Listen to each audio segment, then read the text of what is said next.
இயேசுவின் நாமத்தினாலே உங்களை வாழ்த்தி வரவேற்கிறேன். கர்த்தர் தாமே நம்மை ஆசீர்வதிப்பாராக. எடுத்துக்கொள்ளலாம். மார்க் எழுதின சுவிசேஷ புத்தகத்துல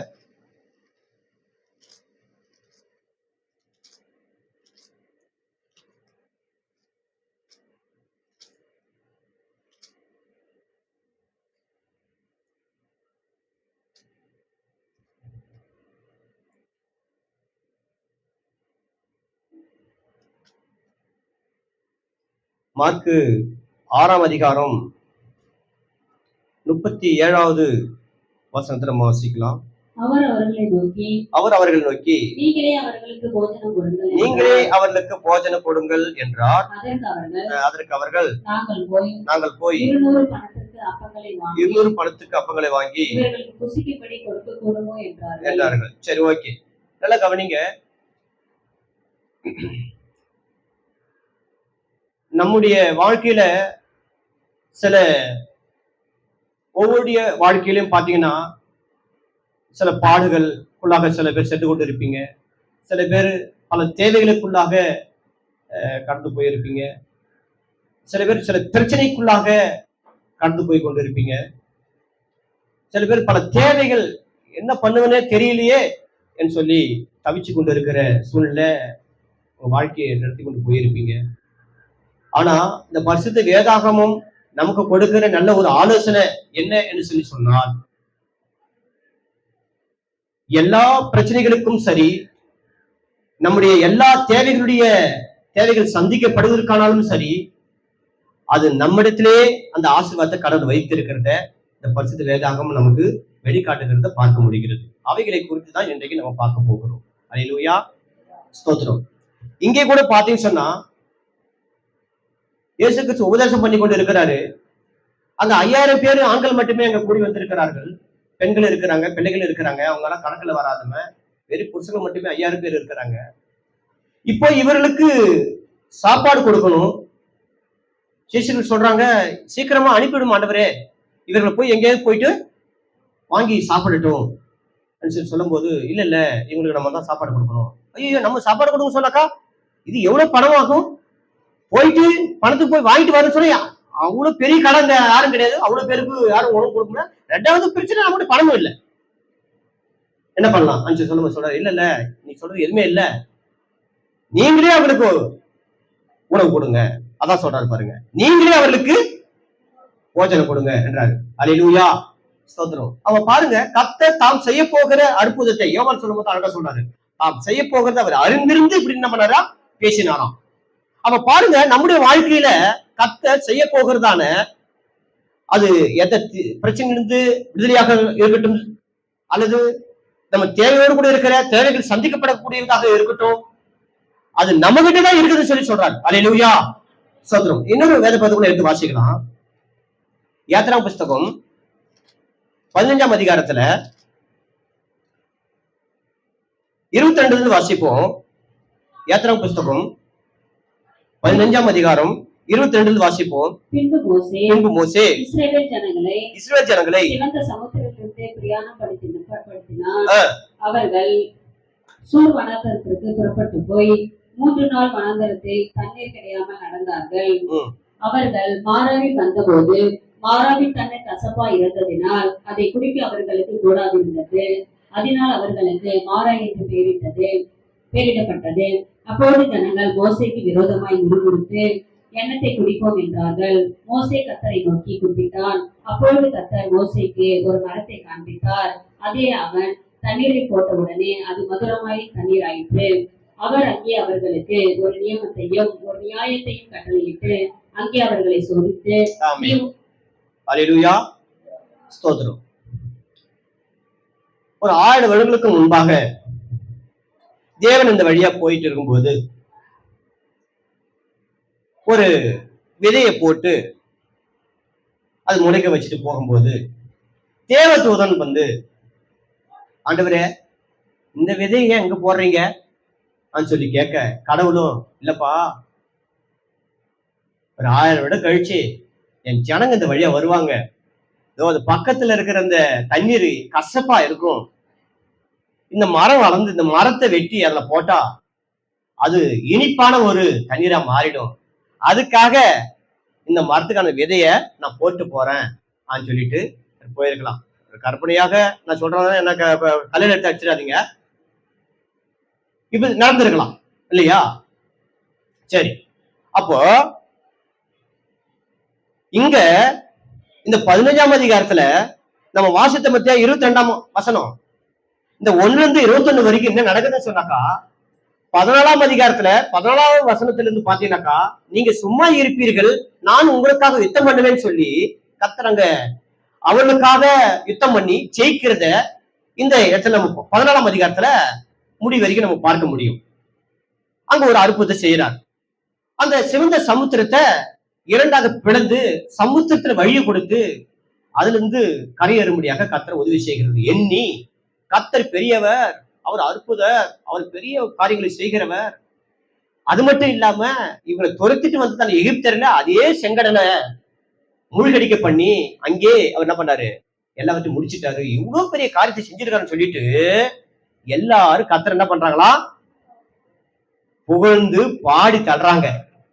எப்படி புகழ்ந்து பாடலா பாடி தள்ளுறாங்க பாருங்க. இந்த 21ஆம் வசனம் முடிச்சு இந்த பாடல் முடிஞ்ச உடனே 22 தான் இங்க ஆரம்பிக்குது. 3 நாள் பிரயாணத்துல களைச்சி போய் தண்ணி தாகத்துல வந்தாங்க. ஏதோ ஒரு இடத்துல ஒரு தண்ணி இருக்குது. அந்த தண்ணி கிட்ட வந்த உடனே அந்த தண்ணீர் ஐயோ அப்பா தண்ணி கடிச்சதுன்னு சொல்லி அப்படியே அவளா அந்த தண்ணி எடுத்து கசப்பா கசக்குது, தண்ணீரை குடிக்க முடியல. இப்ப உங்க பண்ற ஒரு காரியம் என்னன்னாக்கா, நல்லா கவனிங்க. ஒண்ணு முறுமுறுக்கிறாங்க, மோசேவை பார்த்து திட்டுறாங்க. மோசையே என்னத்தை நாங்க குடிப்போம்? ஒண்ணு. ரெண்டாவது, தேவன் இதுக்கு முன்பாக செய்த ஒரு அற்புதத்தை இவங்க எண்ணாம போய் தேவன் மேல விசுவாசம் இல்லாம போனாங்க. ரெண்டாவது.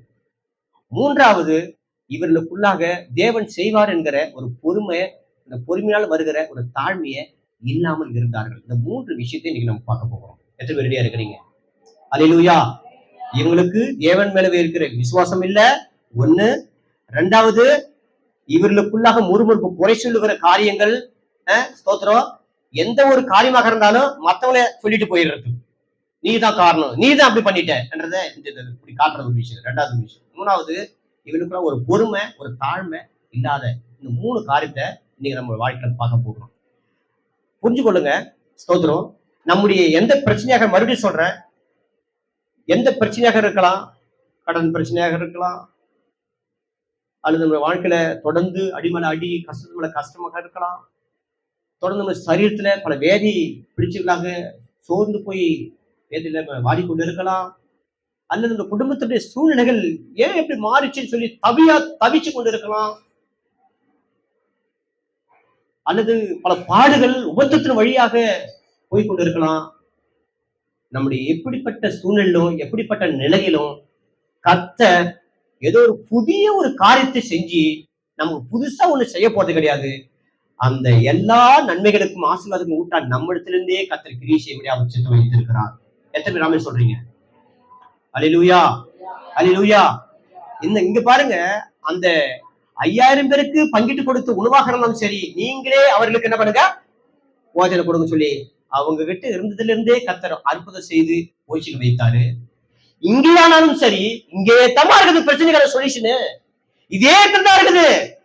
தோரி பாக்குற பாரு, அது ஒரு குச்சியை வெட்டி என்ன பண்ண அந்த தண்ணியில போடு, சரியாயிடுச்சு, மதுரமான தண்ணீரா மாறி போச்சு. அல்லேலூயா. இன்றைக்கு கூட நம்முடைய வாழ்க்கையில இப்படிப்பட்ட அற்புதங்களை பெற்றுக் கொள்வதற்கு, நம்முடைய தேவைகள் சந்திக்கப்படுவதற்கு, நம்முடைய பிரச்சனைகளுக்கு விடுதலை பெறுவதற்கு, நம்முடைய ஊத்திலிருந்து விடுதலை பெறுவதற்கு நம்மிடத்திலே தான் இருக்கிறது. அந்த நம்மகிட்ட இருக்கிற அந்த 5 அப்போ 2 மீன் அது என்ன, அந்த குச்சி, அந்த கம்பு, அதை சீவி அதை கொண்டு போன அந்த கம்பு என்னன்னு சொல்லி தான் பார்க்க போறோம். அதுதான் என்னன்னாக்கா, விசுவாசம், குறை சொல்லாது இருப்ப முறுமுறுக்காது இருக்கிறது. மூன்றாவது, பொறுமையாய் தாழ்மையாய் இருந்து நம்முடைய எல்லா தேவைகளையும் நாம் பெற்றுக்கொள்ள போகிறோம். எத்தனை பேர் ரெடியா இருக்கிறீங்க? அல்லேலூயா, ஸ்தோத்திரம். முதலாவதாக நம்ம பார்க்கலாம், மத்தேயு சுவிசேஷத்துல 9ஆம் அதிகாரம், முதலாவதாக விசுவாசம். மத்தேயு 9ஆம் அதிகாரம் வசனம் 29 வாசிக்கலாம். அப்பொழுது அவர்களுடைய கண்களை அவர் தொட்டு, உங்கள் விசுவாசத்தின்படி உங்களுக்கு ஆக கடவுள் என்றார். உடனே அவர்களுடைய கண்கள் திறக்கப்பட்டது. இது 27 வாசிக்குமா? அதுல 27, 9:27. இயேசு அவ்விடம் விட்டு போகையில் இரண்டு குருடர் அவர் பின்னே சென்று தாவீதின் குமாரனே எங்களுக்கு இறங்கும் என்று கூப்பிட்டார்கள். அவர்கள் வீட்டிற்கு வந்த பின்பு அந்த குருடர் அவரிடத்தில் வந்தார்கள். இயேசு அவர்களை நோக்கி, இதை செய்ய எனக்கு வல்லமை உண்டென்று விசுவாசிக்கிறீர்களா என்று கேட்டார். அதற்கு அவர்கள் ஆம் விசுவாசிக்கிறோம் ஆண்டவரே என்றார்கள். அல்லேலூயா, அல்லேலூயா. நல்லா கவனிங்க. 2 குருடர்கள் வராங்க. குருடர்கள் வந்து, ஆண்டவரே, இயேசுவே, கண்களை கொஞ்சம் திறக்கணும், குருடா இருக்கிறோம், நாங்க பார்வையிடணும் சொல்லி அவங்க கேட்கறாங்க. அப்படியேப்பா, வாங்கப்பா வாங்கப்பா, வாங்க வாங்க, யாருக்கு எடுத்துப்பா, வாங்க வாங்க, திறக்கப்படுவாயாக, கண்ணே திறக்கப்படட்டும் சொல்லிட்டு, போதுப்பா திறந்துச்சு அப்படின்னு சொல்லல. அவர் என்ன சொல்றாரு? நீங்க கேக்குறீங்கல்ல, அதை நீங்க பெற்றுக்கொள்வதற்கு என்னால அதை செய்ய முடியுமா? எனக்கு இதை செய்வதற்கு எனக்கு வல்லமை உண்டுன்னு சொல்லி நீங்க விசுவாசிக்கிறீர்களா? அல்லேலூயா.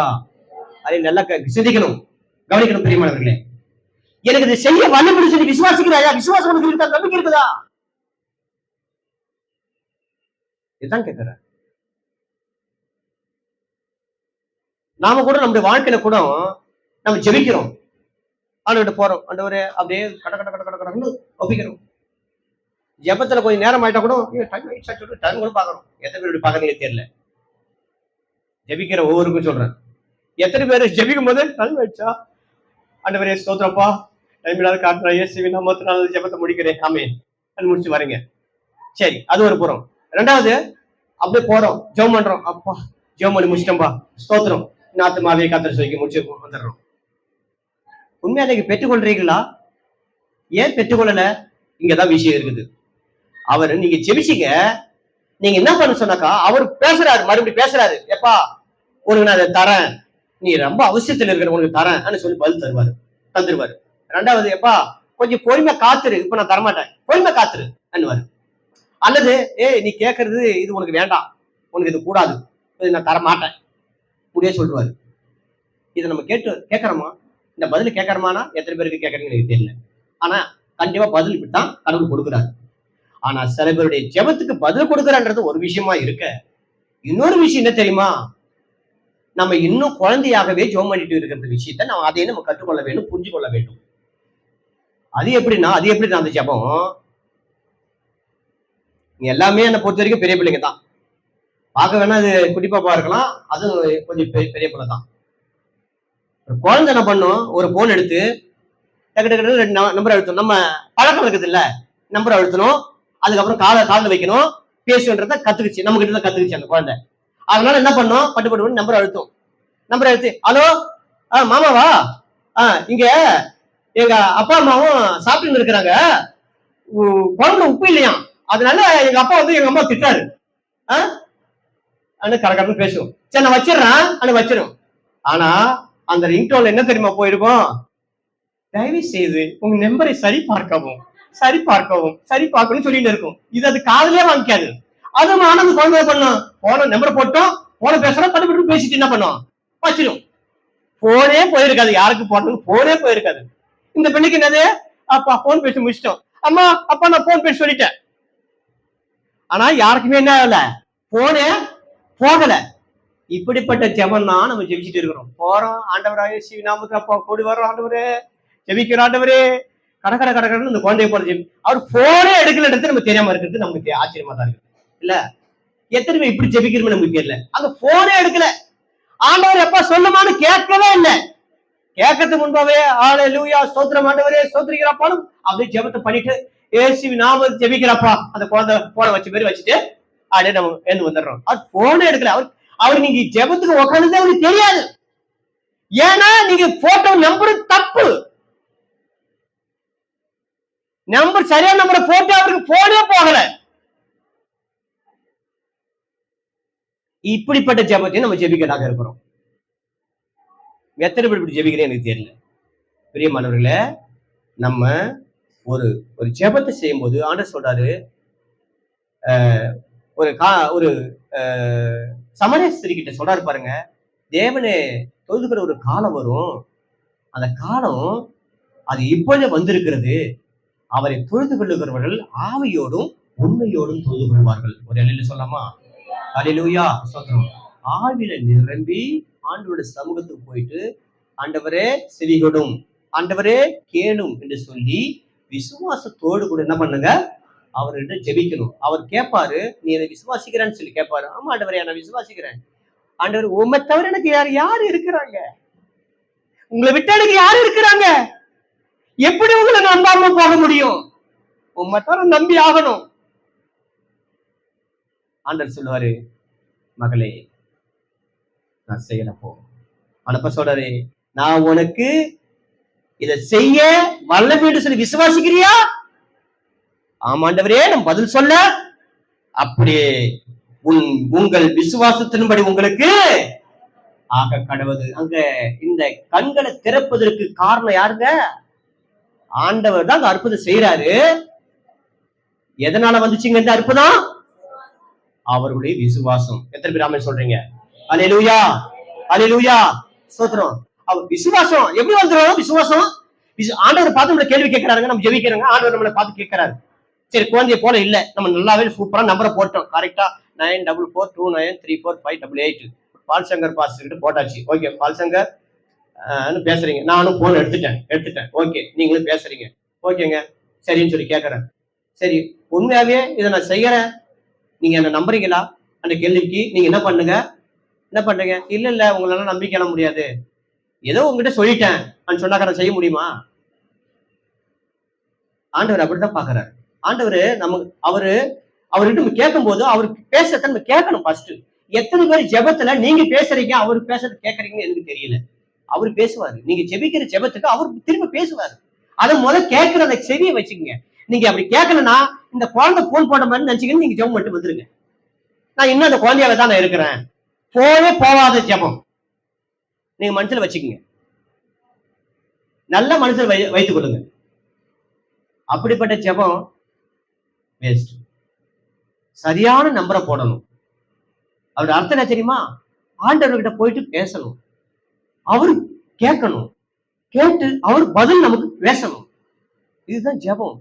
ஜெபம் என்பது நாம் அவரோடு பேசுவதும் அவர் நம்மோடு கூட பேசுவதும். இங்க பாருங்க, இவங்க ஒரு கூட இருக்கிற 2 பேரும் வந்து, ஆண்டவரே எனக்கு கண்கள் திறக்கப்படணும் என்று சொல்லி கேட்கிறாங்க. அவர் சொல்றாரு, எனக்கு நீங்க நம்புறியா? நான் இதை செய்ய சொல்லி நம்புறியா? எனக்கு இது வல்லமை உண்டு கேட்கிறாரு. உண்டு, நான் நம்புறேன் ஆண்டவரே என்றாங்க. அப்ப நீங்க எப்படி நம்புறீங்களோ உங்க நம்பிக்கை பிரகாரம், விசுவாச பிரகாரம் உங்களுக்கு நடக்கட்டும் போன்றாங்க. அவங்க அதே பிரகாரம் கண்கள் திறக்கப்படலாம் போனார்கள். அல்லேலூயா, ஸ்தோத்திரம். இந்த விசுவாசம் நமக்கு எப்படி வரும் நினைக்கிறீங்க நீங்க? சொல்லுங்க பாப்போம். விசுவாசம் எப்படி வளரும்? யாராவது சொல்லுங்க பாப்போம். விசுவாசம் எப்படி வளரும்?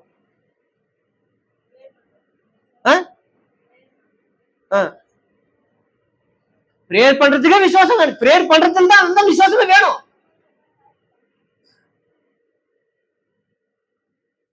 விசுவாசம் வரும். என் வாழ்க்கையில சிலதெல்லாம் எண்ணி பார்ப்பேன். சாராள் விசுவாசத்தவள் ஆனாள் சொல்லி எபிரேயர்ல இருக்கும். ஆனா ஆதியாகம புத்தகத்துல பார்த்தா சாராள் சிரிப்பா. எனக்கு அப்படிங்க, சாராள் என்ன பண்ணுவா? சிரிப்பா. நம்ம ஆனா எபிரேயர் ஆக்கியம் எழுதும்போது சொல்லுவாரு, சாராள் விசுவாசத்தானாள் ஆகினால அவள் அநேக பிள்ளைகளுக்கு தாயானான்னு சொல்லி சாராளை பத்தி போட்டிருக்கும். ஆனா ஆதியாகம புத்தகத்தை பார்த்தாக்கா சாராள் சிரிப்பா. நான் அடுத்த முறை வரும்போது ஒரு குழந்தைய கொடுத்திருப்பேன், நீ குழந்தையோட இருப்ப சொல்லும் போது எனக்கு சிரிப்பு தாங்க முடியல. என்ன ஒரு சிரிப்பு காட்டுறாரு பாருங்க, எனக்கு சிரிப்பு தாங்க முடியல. அது சிரிச்சிருவான். சிரிச்சத தேவதூதன் கேட்டு, நான் சொல்றதை பத்தி சிரிக்கிறா? பயம் வந்துருச்சு. இல்ல இல்ல இல்லங்க சிரிக்கலங்க. இப்ப பயத்தோடு கூட இல்ல சிரிக்கல போய் சொல்றான். சிரிச்சிட்டாருன்னு உண்மைதான். அப்புறமா நினைக்கிறா, என் ஆண்டவன் என் கணவன் இருக்கிறார் பாருங்க, என் கணவனார இது வரைக்கும் நடத்த வந்த ஒரு சக்தி இருக்கிறது. அந்த சக்தி என்னன்னு சொல்லி பார்த்தா, இது வரைக்கும் எவ்வளவு அற்புதமா நடத்தி வந்திருக்கிறாரு அந்த சக்தி. அவர் தான் என் ஆண்டவர். அவரால கண்டிப்பா செய்ய முடியும் என்பதை அவர் விசுவாசிக்க ஆரம்பிச்சான். அல்லேலூயா, அல்லேலூயா, ஸ்தோத்திரம். அப்ப இது வரைக்கும் என் கணவனார நடத்தி வந்த அந்த தேவன் எனக்கு மட்டும் ஏன் செய்ய மாட்டா? பிரைஸ் தி லார்ட், அல்லேலூயா. விசுவாசம் எப்படி வருங்க? தேவனுடைய மகத்துவங்களை அறிய அறியதான் நமக்கு என்ன பண்ண பாருங்க விசுவாசம் வரும். அப்போ வேலை புத்தகத்தை இதுக்காகத்தான் அறிவிப்புல கூட அத்தனை முறை உங்களுக்கு சொல்லிக் கொடுக்குறது காரணம். விசுவாசம் எப்படி வரும்? தேவனை அறிய அறியதான் நமக்கு விசுவாசம் வளரும். எந்த அளவுக்கு தேவனை நம்ம அறிஞ்சுக்கிட்டே வருகிறோமோ அந்த அளவுக்கு விசுவாசம் வளர்ந்துகிட்டே வரும். அவர் அறிய தெரிய தெரிய அவர் யாரு என்று புரிஞ்சுக்கொள்ள அளவு கடந்து விசுவாசம். அவரால முடியாத காரியம் ஒன்று பண்றப்ப நாங்க வந்து நிற்போம். அவரால செய்ய முடியும், இந்த காரியமெல்லாம் ஒண்ணு இல்லாம போயிடும் என்ற ஒரு விசுவாசம் நமக்கு வரும். எப்படி தெரியுமா? அவரை அறிஞ்சுக்கிட்டோம். அவர் எப்பேற்பட்டவர் தெரியுமா? எகிப்தர்களை எப்படி நாசம் பண்ணி இருக்கிறான்னு சொல்லிட்டு எங்க விசுவாசித்தாலாம்?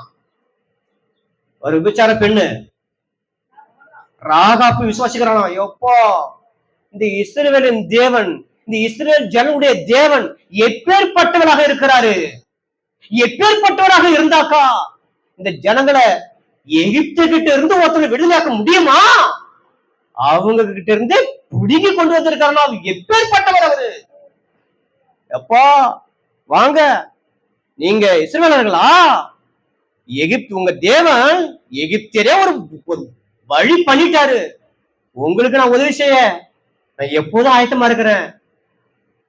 ஆனா எங்களை நினைச்சு கொள்ளுங்க, அந்த தெய்வத்தை நாங்க விசுவாசிக்கிறோம், எங்களை நினைச்சு கொள்ளுங்க. அழிவு வரும்போது எங்களை என்ன பண்ணுங்க காப்பாத்துன்னு சொல்லி கேட்கிறோம். ஹல்லேலூயா.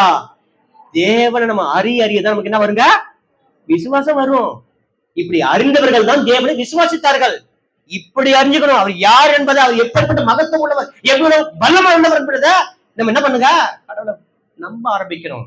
அவர் அறிய நமக்கு விசுவாசம் அப்படி பெருகெடுக்கும். நீ விசுவாசி நீ விசுவாசி நீ விசுவாசின்னு சொல்லக்கூடாது. விசுவாசமா இருக்க சபையில நிறைய சபையில நடக்குது. விசுவாசமா இருக்கு, ஒரு விசுவாசமா வந்துடாதுங்க, வந்துடாது. நீ சொல்றதுனால நான் எவ்வளவு பெரிய ஆளாக இருந்தாலும் விசுவாசமா இருக்குன்னு சொல்லிட்டாக்கா அப்படி நீங்க விசுவாசமா வந்துருவீங்களா? வந்துட முடியாது. எப்படி விசுவாசம் நமக்குள்ள வரும்? கடவுளை அறியதான் நம்ம விசுவாசம் பெருகெடுக்கும்.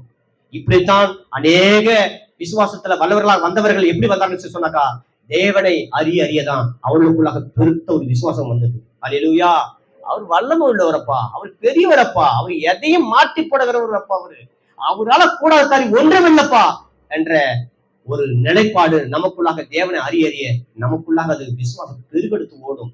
அல்லேலூயா, அல்லேலூயா, ஸ்தோத்திரம். அப்ப பிரியமானவர்களே, நம்முடைய வாழ்க்கையில குறைப்படுகிற நேரத்துல, பிரச்சனையின் மத்தியில, உபத்திரத்தின் நேரத்துல, நம்முடைய கஷ்டத்திலிருந்து விடுதலை பெறுவதற்கான அனைத்து வழிகளுக்கும், நம்ம பிரச்சனைக்கான அனைத்து தீர்வுகளுக்கும் நம் முதலாவது தேவன் என்ன பண்ணுங்க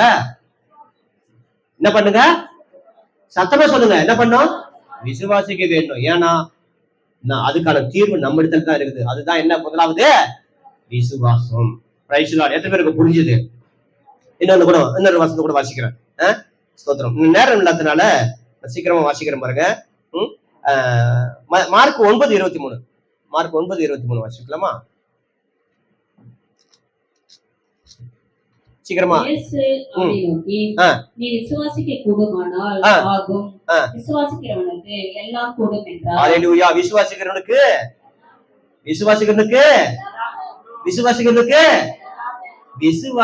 எல்லாம் கூடும். நீங்க விசுவாசிக்கிறீங்களா? தேவன் எனக்கு இது செய்வார் சொல்லி விசுவாசிக்கிறீங்களா? எல்லாம் இருக்கீங்களா? தேவன் எனக்கு இது செய்வார் சொல்லி விசுவாசிக்கிறீங்களா? உங்களுக்கு கூடும். அல்லேலூயா. அப்படியே இன்னொரு வசனத்தை வாசித்து முடிச்சிடலாம் பாருங்க. லூக்கா 1:37 மனப்படம் வந்தா கூட சொல்லுங்க. 2 லைன் தான் அது. லூக்கா 1:37 சீக்கிரமா. தேவனால கூடாத காரியம் ஒன்றுமில்லை. அல்லேலூயா. தேவனால கூடாத காரியம் ஒன்றுமில்லை. அப்ப பிரியமானவர்களே, நம்ம தேவனை அறிய நமக்குள்ள விசுவாசம் பெருக்கெடுக்கும் போது தேவனால கூடாத காரியம் ஒன்றுமில்லடாப்பான்னு சொல்லி அந்த நிலையில வந்து நிற்போம். அப்ப தேவனை நம்ம என்ன பண்ணுவோங்க, அதிகமா விசுவாசிப்போம். நம்ம எப்பேற்பட்ட பிரச்சனை இருந்தாலும் தேவன் பார்த்துக் கொள்வார், அந்த நிலை வந்துடும். தேவன் பொறுப்பெடுத்துக் கொள்வார். இந்த விஷயத்துல நான் தேவனுக்கு நான் நன்றி கெட்டவனாக இருக்கவே கூடாதுங்க. தேவன் எனக்கு அவ்வளவு நன்மைகளை செஞ்சிருக்கிறார். எப்பேற்பட்ட பிரச்சனை, ஐயோ என்ன பண்ண போறது தவிச்ச நேரம், எவ்வளவு பெரிய சூழ்நிலை எல்லாம் கர்த்தரனை அதை வந்து விடுதலையாக்கி இருக்கிறார் தெரியுமா. எனக்கு வழியே இல்லை நினைச்சேன், அதெல்லாம் இது வழி இருக்குதாப்பான்னு சொல்லி எனக்கு என்ன பண்ணாருங்க, என்னை விடுவித்து என்னை ரட்சித்து இருக்கிறார். அல்லேலூயா, அல்லேலூயா. கர்த்தர் பெரியவர், அவரால கூடாத காரியம் ஒன்றும் இல்லைங்க. அவரை நம்பினா நிச்சயமாக நம்முடைய வாழ்க்கையில இந்த விசுவாசத்தை கொண்டு கர்த்தர் நம்முடைய வாழ்க்கையில அற்புதங்கள் செய்வார். அல்லேலூயா, ஸ்தோத்திரம்.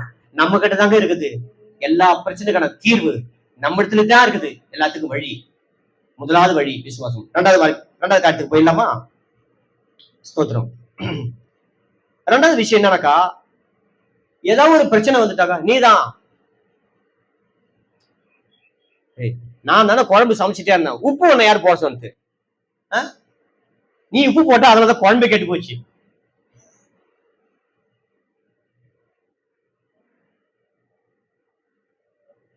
நம்ம எல்லா பிரச்சனைக்கும் என்ன பண்ணுவோம், அவரால்தான் இது இப்படி போச்சு, இவனாலதான் இப்படி நடந்துருச்சு, அந்த சிஸ்டரை நம்பணும் பாருங்க, அவங்களாலதான் இது கெட்டு போச்சு. இது இது நம்மளை சொல்லி குறை கிடையாது, குற்றம் கிடையாது. இது எங்க இருந்து தெரியுமா வந்துச்சு?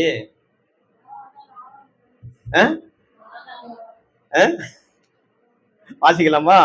சரி, அது நீங்க சொன்ன பிறகு ஆதாம் 3ஆம் அதிகாரத்துக்கு போயிடலாம். அது 3ஆம் அதிகாரம் 12ஆம் வசனத்தை வாசிங்க.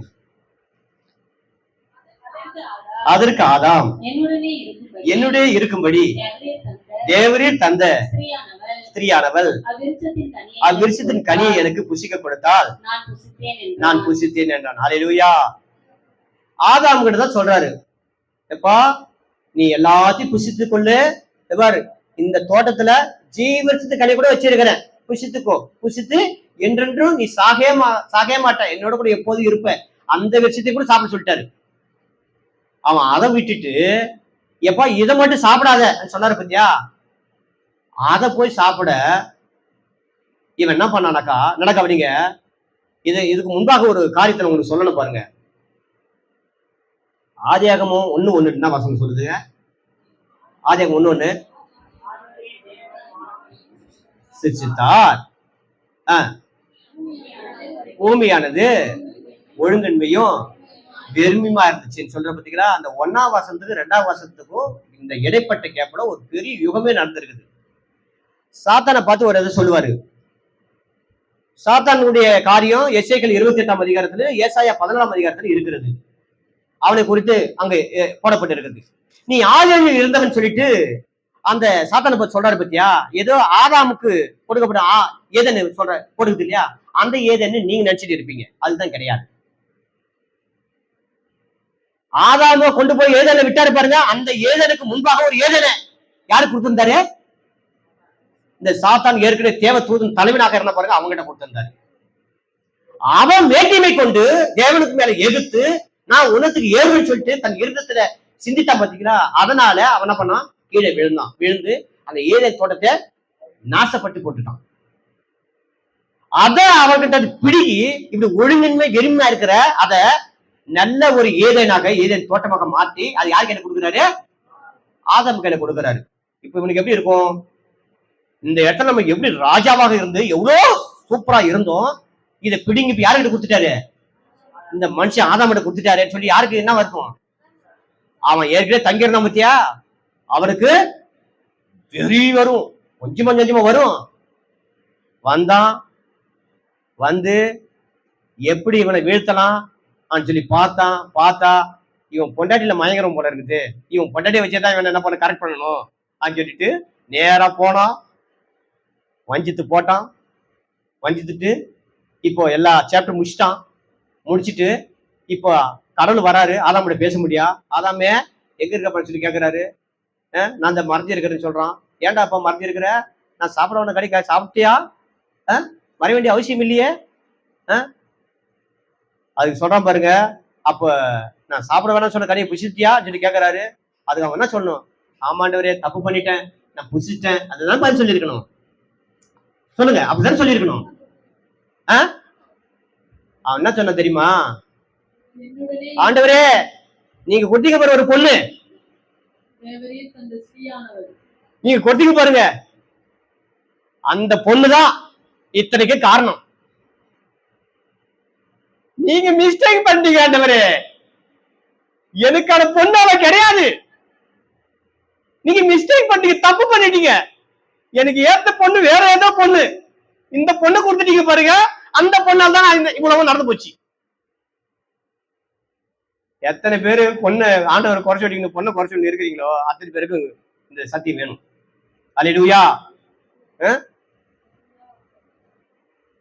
அப்ப இந்த இப்படி விரல நீட்டி நீதான் உன்னாலதான் என்ற அந்த குணம் எங்க இருந்து வந்துச்சு? இது ஆதாம் பிசாசு இந்த ஆதாம் கிட்ட செலுத்திட்டான். ஃபர்ஸ்ட் அங்க கொடுத்துட்டான். அல்லேலூயா, அல்லேலூயா, சோத்திரம். அதனாலதான் இன்னைக்கு எல்லாரும் என்ன பண்ணிட்டு இருக்கிறோம்? அந்த ஆதாமுடைய சுபாவம் நமக்குள்ளாக எந்த ஒரு நிகழ்வு நடந்தாலும், இல்லப்பா சார், இது நான் இல்ல, அவங்கதான் பண்ணிட்டாங்க. இல்லப்பா இவன் தான் பண்ணான். அடிக்கடிக்கு அஸ்வன் ராசி அவங்க அப்பா அம்மா கிட்ட இப்படிதான் சொல்லி இருக்கிறாங்க. இல்லப்பா நான் இல்லப்பா சொல்லிக்கிறாங்களாப்பா. போட்டு கொடுத்துரு பத்தியா? அவங்க வீட்டுல மட்டும் இல்ல, ஒவ்வொரு வீட்டுல இப்படித்தான். ஆமா, எங்க ரெண்டு பேரும் வசனமா வாசிக்காதீங்க, முட்டி போட சொன்னீங்க, எங்க போடல அவங்க? நான் உடம்பு சரியில்லையம்மா. ஆமா, அவங்க சொல்லிக்கிறாங்களா? இவதான் என்ன சிரிக்கிற? எல்லார் வீட்லயும். ஆமா, அல்லேலூயா, ஸ்தோத்திரம். இல்லம்மா, இந்த தப்பு நடந்தது காரணம் அது என்னாலதான், எனக்கு ஒருத்தரும் ஒத்துக்கிறது கிடையாது. அதுதான் வாசிக்கலாம். யோவான் 8ஆம் அதிகாரம்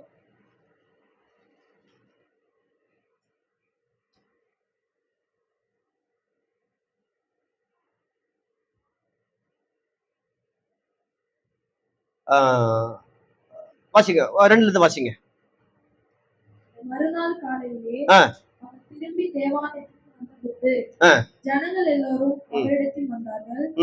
அவர் உட்கார்ந்து அவர்களுக்கு உபதேசம் பண்ணினார். அப்பொழுது விபச்சாரத்திலே கண்டுபிடிக்கப்பட்ட ஒரு ஸ்திரீயை வேதபாரகர் பரிசேயரும் அவரிடத்தில் கொண்டு வந்து அவளை நடுவே நிறுத்தி, போதகரே, இந்த ஸ்திரீ விபச்சாரத்தில் கையும் மெய்யுமாய் பிடிக்கப்பட்டால் இப்படிப்பட்டவர்களை கல்லெறிந்து கொள்ள வேண்டும் என்று மோசே நியாயப்பிரமாணத்தில் நமக்கு கட்டளையிட்டிருக்கிறாரே, நீர் என்ன சொல்லுகிறீர் என்றார்கள். அவர் மேல் குற்றம் சுமத்துவதற்கான காரணம் உண்டாகும் பொருட்டு அவரை சோதிக்கும்படி இப்படி சொன்னார்கள். இயேசுவோ குனிந்து விரலினால் தரையிலே எழுதினார்.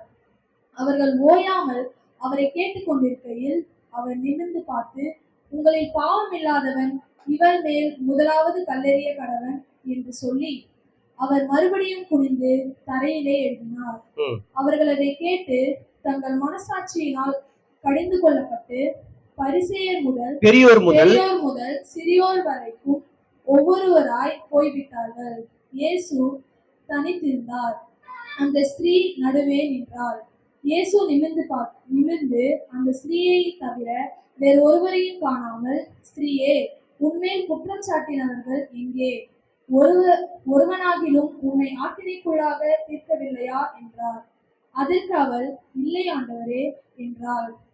இயேசு அவளை நோக்கி, நானும் உன்னை ஆக்கினைக்குள்ளாக தீர்க்கிறதில்லை, நீ போ, இனி பாவம் செய்யாதே என்றார். அல்லேலூயா, அல்லேலூயா, ஸ்தோத்திரம். என்னங்க, இப்போ 2 பேரை குற்றம் சுமத்துறாங்க. ஒண்ணு, இந்த ஸ்திரீயே குற்றவாளி ஆக்குறாங்க. ஒண்ணு. 2வது, இது நிமித்தமா அவர் என்ன சொல்றாரு சொல்லிட்டு இயேசுவே குற்றப்படுத்தும்படியாக தான் இந்த சூழ்நிலையை, இந்த சம்பவத்தை கொண்டு வராங்க. கொண்டு வந்து நிறுத்தி இப்ப என்ன பண்றாங்க சொன்னாக்கா, இவருடைய பதிலை கேட்டு இவரையே குற்றவாளி ஆக்கிடலாம். இந்த ஸ்திரீயும் கல்யாணத்துக்கு கொண்டு வரலாம் சொல்லிட்டு திட்டம் போடுறாங்க. அவர் என்ன பண்றாருன்னு சொன்னாக்கா, உங்கள பாவம் இல்லாதவன் யாரோ அவன் முதலாவது கல் எடுத்து இவளை அடிச்சு கொள்ளுங்க சொல்லி அங்க சொல்றாரு. இங்க வேதத்துல போடப்பட்டது பாருங்க, பெரியோர் முதல் சிறியோர் வரைக்கும். அப்படின்னா எவ்வளவு வயசாகுதோ அவ்வளவு நிறைய அதுக்கு அந்த பாவத்தை செஞ்சிருக்குன்னு அர்த்தம். ஆமாவா? ஆமாவா? எல்லாம் இருக்கீங்களா? அங்க போடுறது பாருங்க, பெரியோர் முதல். முதல்ல பெரியவங்க தான். ஐயோ, அவன் உண்மையை சொல்ல போனா, நல்லா கவனிங்க, தப்பா எடுத்துக்காதீங்க. அந்த நின்னுக்கிற அந்த பெரியவங்கள அந்த விபச்சாரம் தானே, அது அந்த சகோதரி விபச்சாரம் தானே. அவங்கள நான் மட்டமா சொல்ல, தவறா நீங்க நினைக்காதீங்க. அவங்க கூட அந்த பெண்ணுகிட்ட போயிருக்கலாம். அவன் மனசாட்சியில குத்தப்பட்டு நானும் தப்பு தான் பண்ணியிருக்கேன்னு சொல்லி பெரியோர் முதல் சிறியோர் இருக்கு என்ன பண்ணாங்க, அந்த இடத்துக்கு போயிட்டாங்க. இங்க நிமிந்து பாக்குறாரு, ஒருத்தரையும் காணும். அந்த பெண்ணை பார்த்து, ஸ்ரீயே உன்னை குற்றப்பட்டுனரு எங்கே சொல்லி கேட்கறாங்க. இல்ல ஆண்டவரே, யாரும் இல்லை. இங்க பாரு, இப்போதைக்கு உன்னை குற்றவாளியாக தீர்க்கணும்னு சொன்னா நான் மட்டும்தான். ரெண்டாவது, நான் குற்றவாளி தீர்ப்பேன், எனக்கு அது அதிகாரம் இருக்குது. ஏன்னா ஒரு பாவம் செய்யாத நான். ஆனா நானும் உன்னை என்ன பண்றது இல்ல, நான் குற்றவாளியாக தீர்க்கிறது இல்ல. நீ போ, இனி இப்படிப்பட்ட தப்ப நீ செய்யாத, போ. அல்லேலூயா. இந்த சுபாவம் தாங்க நமக்கு ஓடணும். ஆதாமுடைய சுபாவம் நமக்கு இருக்கக்கூடாது. எப்படிப்பட்ட சுபாவம் இருக்கணும்? குற்றவாளியாக தீர்க்கக்கூடிய அளவிட அவர் இருந்தும் கூட நான் உன்ன குற்றவாளியாக தீர்க்கல, நான் நீதிபதியாக இருந்தும் கூட நீ பண்ணது தப்புதான், உன்னை குற்றவாளி தீர்க்க அதிகாரம் உண்டு. அந்த இடத்திலேயே இயேசு சொல்றாரு, நான் குற்றவாளியாக தீர்க்க மாட்டேன்றாரு. நாம எப்படி? அல்லேலூயா, ஸ்தோத்திரம். ஈஸியா அந்த குற்றத்துல நாமளும் இணைஞ்சிருக்கிறோம். ஆனா ஈஸியா இல்ல நான் இல்ல அப்படி கை நீட்டிடுறோம். இது எங்க இருந்து வந்து சொன்னாக்கா, அது ஆதாம்ல இருந்து வந்தது. பிரைஸ் தி லார்ட், அல்லேலூயா, ஸ்தோத்திரம். பிரியமானவர்களே, நமக்கு யாருடைய சுபாவம் இருக்கணுங்க? ஆதாமுடைய சுபாவம், ஆதாமுடைய ரத்தம் நமக்கு இருக்கக்கூடாது. நமக்காக ரத்த சிந்தனை, இயேசு கிறிஸ்துவின் ரத்தத்துல கழுவப்பட்டு இயேசு கிறிஸ்துவின் சுபாவம் நமக்குள்ள என்ன பண்ணுங்க வந்தாக்கா, நாம் சொல்லுவோம், என்னது, நான் நீதிமனாக இருந்து நான் எல்லாவது சரியா இருந்தும் கூட ஒருத்தவங்க இப்படி ஆமா அவங்க தாங்க தப்ப நான் சொல்லிட்டு நான் குற்றவாளியாக என்ன பண்ணக்கூடாது, இருக்காது இருக்குன்னு சொன்னாக்கா, எனக்குள்ளாக யார் சுபாவம் இருக்குது? இயேசு கிறிஸ்து சுபாவம் இருக்குது. ஒரு எல்லை சொல்லாமா? அல்லேலூயா, ஸ்தோத்திரம். அப்ப ரெண்டாவதாக பிரியமானவர்களே, அநேக காரியங்களில நம்ம என்ன பண்றோம், ஈஸியா இப்படி கையை நீட்டிடுறோம். நீங்க தான், அவரால் தான், நீ தான், இவங்க தான். ஒரு நாளும் பிரியமானவர்களே, நாம் இப்படிப்பட்ட ஒருத்தரை குற்றச்சாட்டுகிற விஷயத்துல நம்ம இருக்கவே கூடாது. இப்படி குற்றச்சாட்டினவனுடைய காரியம் சாத்தான். அது வெளிப்படுத்தின விஷயத்தை வாசிக்கும் போது நம்ம வாசிக்க நேரம் இல்லாதனால இதை நம்ம முடிக்க பார்க்கறோம் பாருங்க. அவன் என்ன பண்ணா, கீழே அவன் தள்ளப்பட்டு போனான். அல்லேலூயா, அல்லேலூயா, ஸ்தோத்திரம். எடுத்து வாசிக்கலாம். அது ஒரு வருஷம் தானே. வெளிப்படுத்தின விஷயம் 12:10 வாசிக்கலாம். வசனத்தை வாசித்தா தான் நமக்கு அந்த வசனம். ஒரு பெரிய சத்தம் உண்டாகி இப்பொழுது ரட்சிப்பும் வல்லமையும் நமது தேவனுடைய ராஜ்யமும் அவருடைய கிறிஸ்துவின் அதிகாரமும் உண்டாயிருக்கிறது. இரவும் பகலும் நம்முடைய தேவனுக்கு முன்பாக நம்முடைய சகோதரர் மேல் குற்றம் சுமத்தும் பொருட்டு அவர்கள் மேல் குற்றம் சாட்டுகிறவன் தாழ தள்ளப்பட்டு போனான். அல்லேலூயா, அல்லேலூயா, அல்லேலூயா. குற்றம் சாட்டுகிறவன் என்ன பண்ணப்பட்டானா? பிரியமானவர்களே, இது பிசாசுடைய மிகப்பெரிய ஒரு ஆயுதம். பிசாசுடைய, அதாவது இந்த குற்றச்சாட்டுகிற பாவம் மிகப்பெரிய ஒரு பெரிய பாவம். அவன் தாழ தள்ளப்பட்டு போனான். அல்லேலூயா, ஸ்தோத்திரம். இந்த குற்றச்சாட்டுகிறது இல்லைங்க, இவங்களால தாங்க அது. ஐயோ, என் வீட்டுக்காரர் இருக்கிற பாரு, என் குடும்பத்தை அழிச்சு போட்டான். ஐயோ, என் மனைவி இருக்கிற குடும்பத்தை அழிச்சு போட்டான். ஐயோ, என் பிள்ளை பிறனா பாருங்க, பிள்ளை குடும்பத்தை அழிச்சு போட்டான். இந்த குற்றச்சாட்டுதல் நமக்கு வேண்டாம். எதுக்கு இந்த குடும்பம் இப்படி கெட்டு போன நான் தான் முழு காரணம். எப்போது நம்ம ஒத்துக்கொள்ளுகிறோமோ, ஸ்தோத்திரம், நம்முடைய வாழ்க்கையில ஒரு பெரிய அற்புதம். இந்த மாதிரி சாத்தான் மேலே கீழே தள்ளப்பட்டு போக மாட்டான். நம்ம போக மாட்டோம். அவன் தள்ளப்பட்டான், அவனுக்கு முடிவு. நாம குற்றவாளி குற்றச்சாட்டுகளாக இருந்தோம்னு சொன்னாக்கா, நாமும் அவனை போலவே தள்ளப்பட்டு போயிடுவோம். மறக்காதீங்க.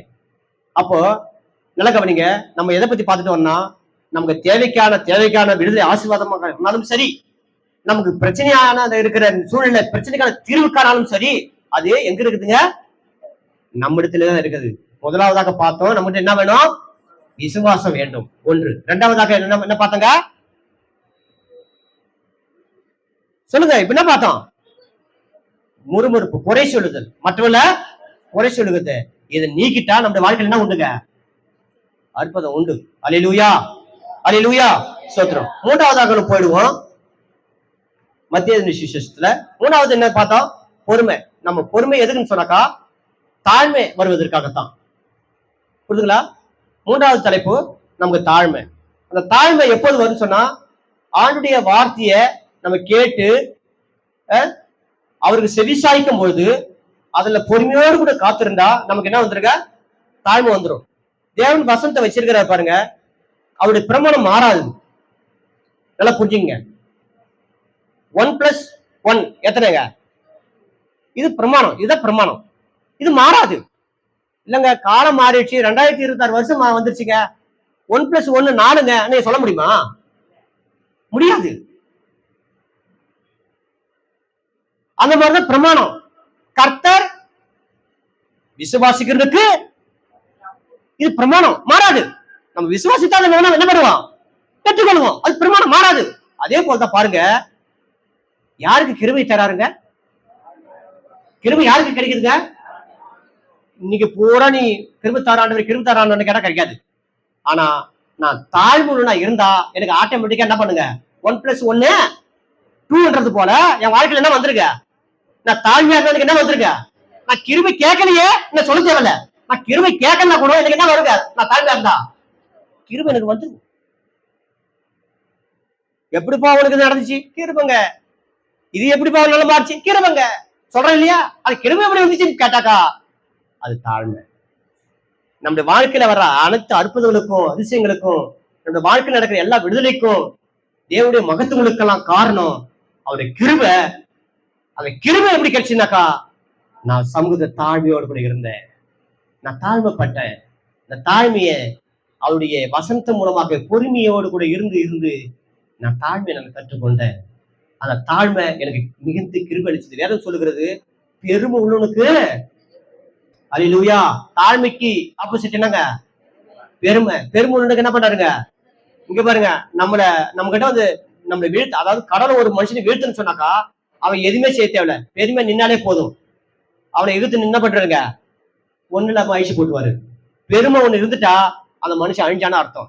ஏன்னா யாருமே அவனை அழிக்கிறது திட்டப்படவே தேவையில்லை. ஏன்னா பெருமுனுக்கு கத்த எதிர்த்து நிற்கிறாரு, அவரே எதிர்த்து நிற்கிறாரு. அல்லேலூயா, ஸ்தோத்திரம்.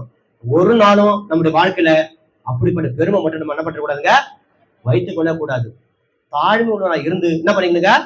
கிருபை பெற்றுக்கொண்டு நம்மிடத்திலே இருக்கிற அந்த தாழ்வு மூலமா வருகிற அனைத்து நன்மைகளையும் அனைத்து ஆசீர்வாதங்களையும் பெற்றுக்கொள்ள முடியும். நம்ம இடத்துல இருந்துதான் எல்லாம் என்ன பண்ணுங்க? பிரச்சனைகளுக்கும் நம்ம கிட்டே தீர்வு இருக்கிறது. அல்லேலூயா, ஸ்தோத்திரம். சரி, அப்படிப்பட்ட ஒருத்தனை பார்க்க போகிறோம். மத்திய வாசிக்கலாம். இந்த 3வது தலைப்பு இந்த வாசனத்தோடு நிறைய பெறலாம். மத்திய 15ஆம் அதிகாரம்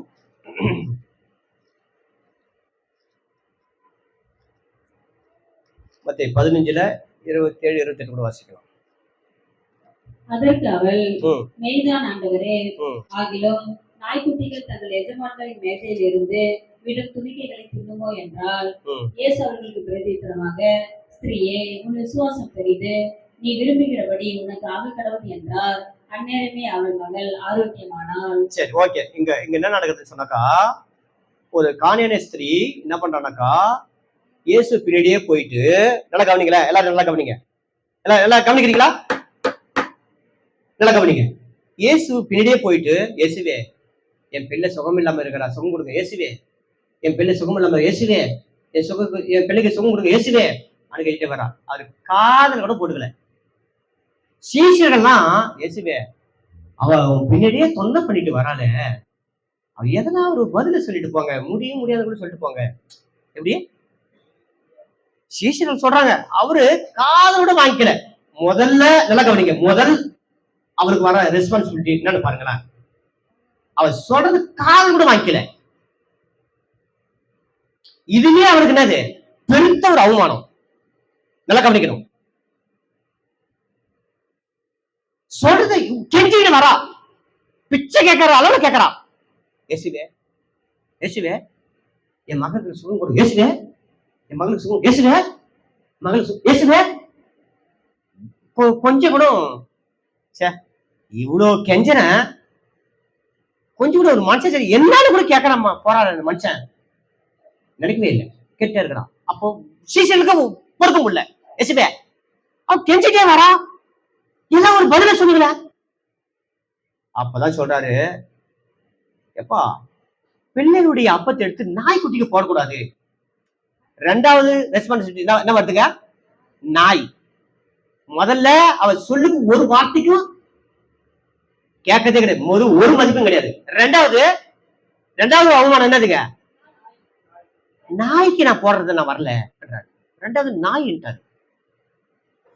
நீங்க நினைக்கலாம், இயேசு இவ்வளவு மோசமா இருந்திருக்கிறாரு, இயேசு இவ்வளவு மோசமா இருந்திருக்கிறாரு நீங்க நினைக்கலாம். நல்லா கவனிங்க, எல்லாரும் கவனிங்க. இயேசு அவளை அவ்வளோ அன்பு வைத்திருக்கிறாரு.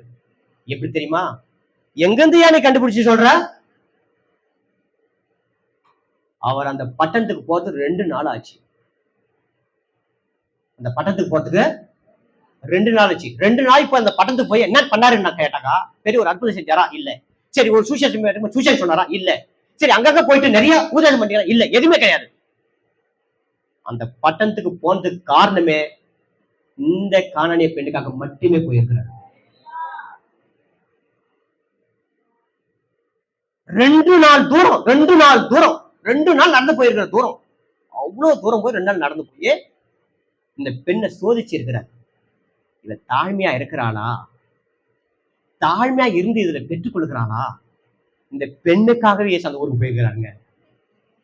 இயேசு அவ்வளவு அன்பு உள்ள கொண்டவருங்க. ஆனா நம்ம கிட்ட என்ன தெரியுமா? ஒரு டெஸ்ட் தான் பண்றாரு. உங்ககிட்ட இந்த தாழ்மை இருக்குதா பாக்குறாரு. உங்ககிட்ட இந்த பொறுமை இருந்து உங்க தாழ்மை நீ கற்றுக்கிட்டியா, உங்க தாழ்மை இருக்குதான்னு பாக்குறாரு. அவகிட்ட தாழ்மை இருந்துச்சுங்க.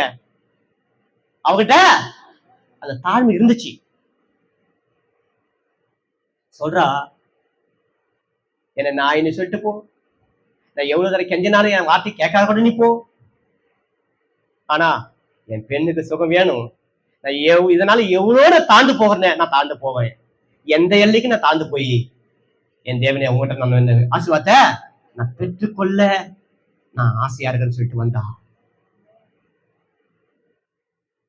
அந்த வார்த்தையை சொன்ன உடனே அது சொல்ல பாருங்க, அவளை நோக்கி அவள் வந்து ஆண்டவரே கேட்கிறா, உதவி செய்ய கேட்கிறாரு. அவர் அவளை நோக்கி அது நாய்க்குட்டிக்கு போட்டு நல்லதல்லன்னு சொல்லி முடிக்கிறாரு. அதற்கு அவள், மெய்தான் ஆண்டவரே,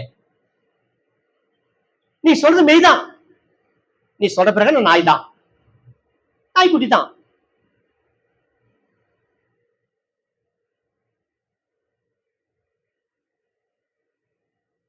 நாய் தான். ஆனா மேடையில இருந்து துணிக்கு விழுந்தாங்க, நாய்க்குட்டி தின்னும்.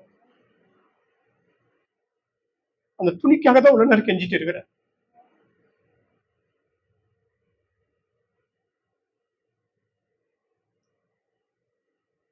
இயேசு அவளுக்கு பிரயோஜனமாக, ஸ்திரீயே விசுவாசம் பெரியது. நான் டெஸ்ட் பண்ண, நீ தாழ்மையா இருப்பியான்னு சொல்லி டெஸ்ட் பண்ண, நீ பாஸ் பண்ணிட்ட. நீ நினைக்கிற பிரகாரம் உனக்கு நடக்கட்டும். அல்லேலூயா. மறுபடியும் நான் உங்களுக்கு சொல்றேன், இந்த சம்பவத்தின் மூலமாக இயேசு அவளை மட்டமா கருதல, அவ பேச்சுக்கு மதிப்பு இல்லாமலாம் போயிடல, அவளை நாயின்னு சொல்லி தரகுறமா பேசல. இதுக்கெல்லாம் காரணம் என்னன்னாக்கா, அவளை சோதிச்சு பார்த்திருக்கிறார். கர்த்தர் சோதிப்பார்.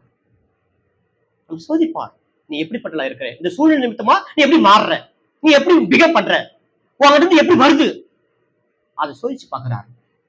நம்ம எப்போதுமே நம்ம வேதத்தை வாசிகளா இருந்தோம்னு சொன்னா அதன் மூலமா பொறுமையை நம்ம கற்றுக்கொண்டு இருப்போம்.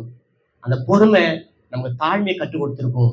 அந்த தாழ்மை நமக்கு வர வேண்டிய ஆசீர்வாதத்தை எந்த தடையும் இல்லாம பெற்றுக்கொள்ள முடியும். அல்லேலூயா, அல்லேலூயா. ஸ்தோத்திரம். பாருங்க, நம்ம இடத்துல இருக்கிற எல்லா பிரச்சனைகளுக்கு தீர்வு நம்ம கிட்டதான் இருக்குன்னு சொல்லி சொன்னேன். இருக்குதா இல்லையா பார்த்தோமா? நம்முடைய எந்த விதமான தேவைகள் சந்திக்கக்கூடிய நிலை இருந்தாலும் சரி, அது நம்ம இடத்துல உங்களிடத்தில் இருக்கிறத நீங்க என்ன பண்ணுங்க, நீங்களே அவர்களுக்கு போஷனை கொடுங்க. கொடுத்தாங்களா இல்லையா? நம்ம தேவைகள் சந்திக்கப்படுறதுக்கு நாமளே தான் சொன்னேன், நாம் தானா இல்லையா? அல்லேலூயா, ஸ்தோத்திரம். அப்போ நம்ம இடத்துல இருக்கிற எந்த பிரச்சனைக்கு தீர்வு நம்ம இடத்துல தான் இருக்குது, அல்லது நம்ம இடத்துல இருக்கிற எந்த தேவைகள் சந்திக்கப்பட வேண்டிய விஷயமாக இருந்தாலும் அது நம்ம இடத்துல தான் இருக்குது. நாம் தான், அதுதான் எது? விசுவாசம், மற்றவங்க குறை சொல்லாத காரியம், தாழ்மை. அல்லேலூயா, ஸ்தோத்திரம். எல்லாரும் எழுந்து ஜெபிக்கலாமா? ஆண்டவருக்கு ஜெபிக்கலாமா? Praise the Lord. Thank you Jesus.